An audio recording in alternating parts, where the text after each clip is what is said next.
কথা শেষ হয়ে গেলে সম্পর্ক নাকি ফুরিয়ে যায়, এমনটাই ভেবে আসে মানুষ। সারা জীবন কতবার আমাদের কত মানুষের সাথে সম্পর্ক হয়, তারপর ধীরে ধীরে আগ্রহের অভিমুখ পাল্টে যায়, জীবনের গুরুত্ব বদলে যায়, কথা কমে আসে, সম্পর্ক হারিয়ে যায়। একই রকম ঘটনা ঘটে রক্তের সম্পর্কের মানুষের সাথেও। একদিন যে যত কাছে থাকে, ধীরে ধীরে সে তত দূরেই চলে যায়, কথা কমে যায়, সম্পর্ক তলানিতে গিয়ে পৌঁছয়। ছেলেবেলায় স্কুলে যে বন্ধুকে ছেড়ে এক মুহূর্ত থাকতে পারতাম না, কতক্ষণে স্কুলে গিয়ে মনের সব কথা কলকল করে বলবো বলে অপেক্ষা করতাম, এখন সে শুধুমাত্রই ভার্চুয়াল বন্ধু। বদলে যায়, গুরুত্বের অভিমুখ বদলে যায়, কথা কমে যায়, সম্পর্কের সুতো ছিঁড়ে যায়। যে ঠাকুমার সাথে ঘণ্টাখানেক বকবক না করলে রাতে ঘুম হতো না, সেই ঠাকুমা যখন মারা গেলেন, সয়ে গেল তো, সয়ে গেল একা বিছানায় শোয়া, গল্প না শুনেই ঘুমিয়ে পড়া। তেমন করে কই মনে তো পড়ে না আর ঠাকুমা, কাকু, পিসি, দাদা, পিসেমশাইকে। কথা নেই, মনে পড়াও নেই। মানুষগুলো কেমন ধীরে ধীরে মুছে যেতে থাকে জীবন থেকে। স্কুল থেকে ফিরে সন্ধ্যায় ঘরে ঢুকলেই মেয়ে হাসি মুখে ছুটে এসে জড়িয়ে ধরত, গড়গড় করে বলতো সারাদিনে কি কি হয়েছে, তার কষ্ট, আনন্দ, অভিমান, দুঃখ, রাগ সব না জানানো অবধি শান্তি নেই। এখন সে মনের কথা মনেই রাখতে শিখে গেছে, বয়সোচিত গাম্ভীর্য এসেছে।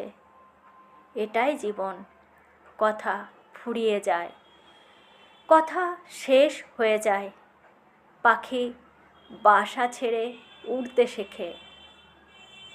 মনে পড়ে কত মানুষের উপর অভিমান করে কথা বলিনি, কত মানুষকে অন্যায়ের শাস্তি দিতে কথা বন্ধ করেছি, আবার কত মানুষ তীব্র অভিমানে আমার সাথে কথা বলেনি। কেউ বা রাগ করে কথা বলে না। যাদের এককালে খুব আপন মনে হতো, এখন তাদের সাথে সেভাবেই কথা বলতে গেলে কেমন বোকা বোকা লাগে। দিন বদলে গেছে, সময় বদলে গেছে, জীবনের অভিমুখ বদলে গেছে, কথা ফুরিয়ে গেছে, সম্পর্ক শেষ হয়ে গেছে।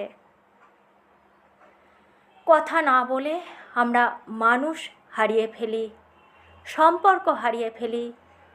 কত কষ্টে একটা মানুষ একটা সুসম্পর্ক অর্জন করে, শুধুমাত্র নিয়মিত কথার অভাবে তা শেষ হয়ে যায়।